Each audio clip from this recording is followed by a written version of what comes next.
I'm 67 years old, and I need to tell you something. Something I wish someone had told me when I was your age. You see, there's this thing we do, this quiet little lie we tell ourselves every single year. And I believed it. Oh, I believed it for so long that, well, it cost me most of my life. I'm not trying to scare you. I'm not here to give you some big motivational speech with all the fancy words and the promises. I'm just an old man who finally understood something that should have been obvious all along. And maybe, if you're willing to listen for a few minutes, maybe you won't make the same mistake I did. I'm sitting here in my small apartment, looking out at the snow starting to fall. Another year ending, another one slipping away. And I keep thinking, why now? Why am I telling you this now? Because time, it doesn't wait. That's the thing nobody really tells you properly. They say it, sure. Everyone says time flies or life is short, but you don't actually believe it until you're on this side of things, until you're looking back at all those years and wondering where they went. I'm healthy, thank goodness, still get around okay, but I see myself in the mirror each morning and I don't recognize that face sometimes. When did I get so old? When did my hands start looking like my father's hands? The doctors say I'm fine, could have another 20 years, maybe more. But even if that's true, even if I get another 20, I can't get back the 45 I wasted. And that's what keeps me up at night. Let me tell you what my life looked like. I worked at a printing company for 32 years. Started there when I was 24, right out of, well, I didn't finish college, needed the money. Worked my way up from the floor to supervisor, then to manager, decent pay, benefits, the whole thing. Monday through Friday, same routine. Wake up at 6:30, coffee, toast, sometimes eggs if I wasn't running late. Drive 40 minutes to work. 8 hours of meetings, paperwork, managing schedules, dealing with problems. Drive home. Dinner in front of the TV. Maybe read a little. Bed by 10. Weekends were for errands mostly. Grocery shopping, laundry, fixing things around the house. Sometimes I'd meet up with Bill, old friend from high school. We'd have a beer, watch the game, complain about work. I was married once, Sandra, sweet woman. We were together for 11 years before it fell apart. No big drama, no affair or anything like that. We drifted. She wanted things I kept saying we'd do later. Trips we'd take, projects we'd start, conversations we'd have later. She left in 2003. Said she felt like she was living with a ghost. I didn't understand what she meant back then. Here's the thing about my life, the thing I need you to understand. Every single year, I made a promise to myself. Every New Year's Eve, I'd sit there with a drink and I'd think, this year, this is the year I'm gonna do it. This is the year everything changes. I was gonna finish that book I'd been thinking about writing, just a small thing, nothing fancy, a collection of stories from the guys at work, the old-timers who remembered when printing was done by hand, thought it might be interesting. I was gonna take that trip to Montana, always wanted to see Glacier National Park, had the brochures, even requested time off work a few times, but something always came up. I was gonna learn guitar, bought one in 1989, still sitting in my closet with 2 strings missing. I was gonna call my sister more often. We lived 2 hours apart, but months would go by between calls. Always meant to visit, always thought there'd be time. She died in 2019. Cancer. 6 months from diagnosis to the end. I made it to the hospital 3 times. Every year, I'd make these promises, write them down sometimes in a little notebook, set goals, make plans, and every year, nothing changed. February would come and the book was still just an idea. March and I still hadn't booked that trip. June and the guitar was still in the closet gathering dust. But you know what I told myself? Next year will be different.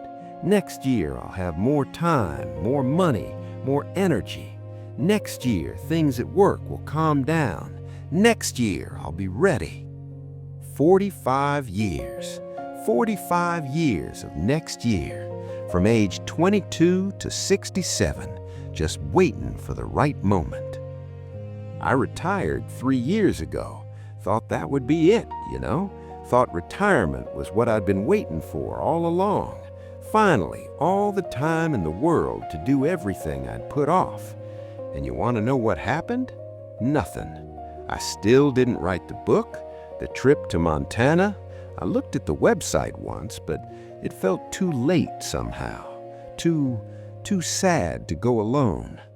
The guitar is still in the closet. I'm too self-conscious now to take lessons. Too old to start, I tell myself. My sister is gone. Can't call her now, no matter how much time I have. That's when it hit me, really hit me, deep in my chest, like something breaking.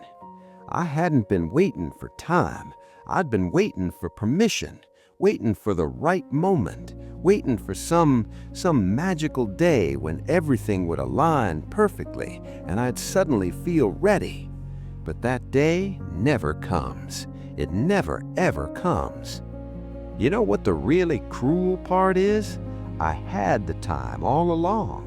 I worked 8 hours a day, sure, but I had evenings. I had weekends. I had vacation days I barely used. Just let them roll over year after year until they expired. I had time. I just wasted it waiting for more time. I come home from work exhausted, sure, but not so exhausted I couldn't watch 3 hours of television. Not so exhausted I couldn't scroll through, well, back then it wasn't phones, it was just mindless stuff. Magazines, TV, anything to fill the silence.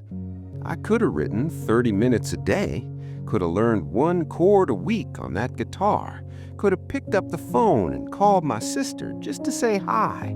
But I didn't, because there was always tomorrow, always next week, always next year. Here's what I need you to understand, and please really listen to this.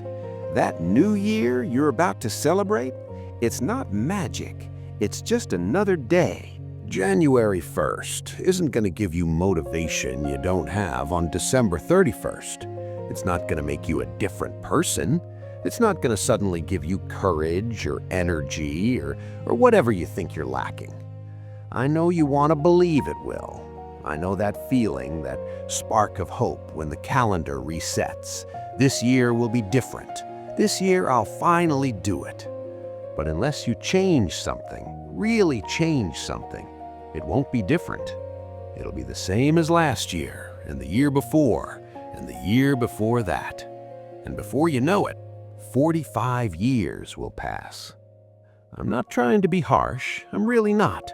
I'm tired of seeing people make the same mistake I made. I see young people your age, and they talk about all the things they're going to do someday. Someday when they have more money. Someday when they're more successful. Someday when the timing is right. And I want to grab them by the shoulders and say, there is no someday. There's only today. And if you keep putting it off, one day you'll wake up and you'll be 67 years old with a closet full of unfinished dreams and a phone full of people you never called. Let me ask you something. What's that thing you keep saying you'll do next year? Maybe it's starting that business. Maybe it's learning a language. Maybe it's calling someone you miss. Maybe it's just being kinder to yourself. Whatever it is, why are you waiting? No, really, why? What needs to happen between now and January 1st that'll make you more ready? What's going to change? Nothing. The only thing that changes is another day passes, another week, another month, another year. And look, I know life is hard. I know you're tired. I know there are bills and responsibilities and 1,000 reasons why today isn't the right day. But here's the truth I learned too late. The right day doesn't exist. You just have to start. Even if you're tired, even if you're scared, even if you only have 15 minutes, you have to start. I think about my sister a lot. Her name was Margaret. Maggie, we called her. She was 3 years younger than me. Always smiling, always had this way of making you feel like you mattered, you know? I remember the last time we talked, really talked, I mean, not just the quick, how are you, I'm fine stuff. It was at a family thing. Must have been 2017, some cousin's wedding. We ended up sitting outside on this bench, just the two of us, and she told me about this pottery class she was taking. She was so excited about it. Showed me pictures on her phone of these bowls she'd made. They weren't perfect or anything, but you could see she loved it, really loved it. And she said, you know what, I almost didn't sign up. Kept thinking I was too old to start something new. But then I thought, what am I waiting for? I smiled and nodded, but I didn't really hear her. 2 years later, she was gone.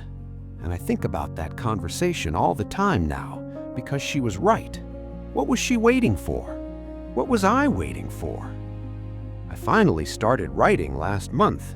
Not the book I'd planned. That ship has sailed, I think. Most of the old-timers are gone now anyway. But I've been writing down just memories, little stories, things I don't want to forget. It's not much, a couple of pages here and there. My handwriting's gotten shaky and I make a lot of mistakes, but I'm doing it. And you know what? It feels good. Not in some big triumphant way, but it feels like I'm finally doing something that matters to me. I wish I'd started 40 years ago. I wish I had 40 years worth of stories written down instead of just a few weeks worth. But at least I started. So here's what I'm asking you to do.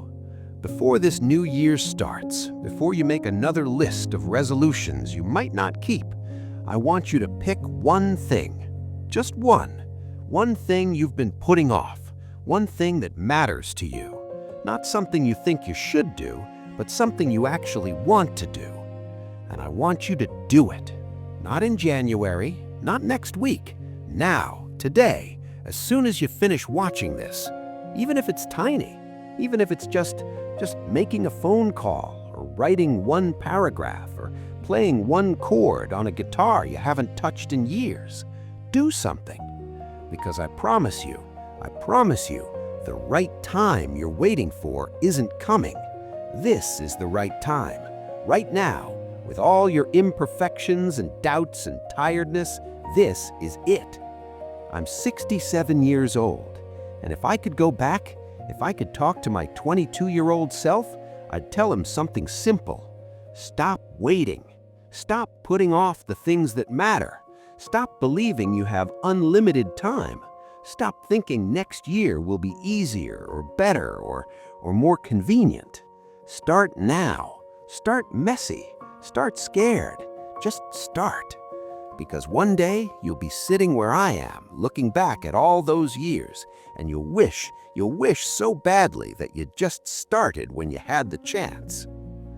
I don't know if anyone will listen to this. I don't even know how to do this YouTube thing. My neighbor's kid helped me set it up. But if even one person hears this and decides to stop waiting, then maybe it's worth it. Maybe I can save someone else from spending 45 years saying next year. So, if you made it this far, thank you for listening to an old man ramble. And if this helped at all, if it made you think, maybe leave a comment or subscribe or whatever you do on these things. But more importantly, go do that thing you've been putting off right now. Don't wait for New Year's. Don't wait for Monday. Don't wait for the perfect moment. Just start. Please, start. Good luck out there, and Happy New Year whenever you decide to make it count.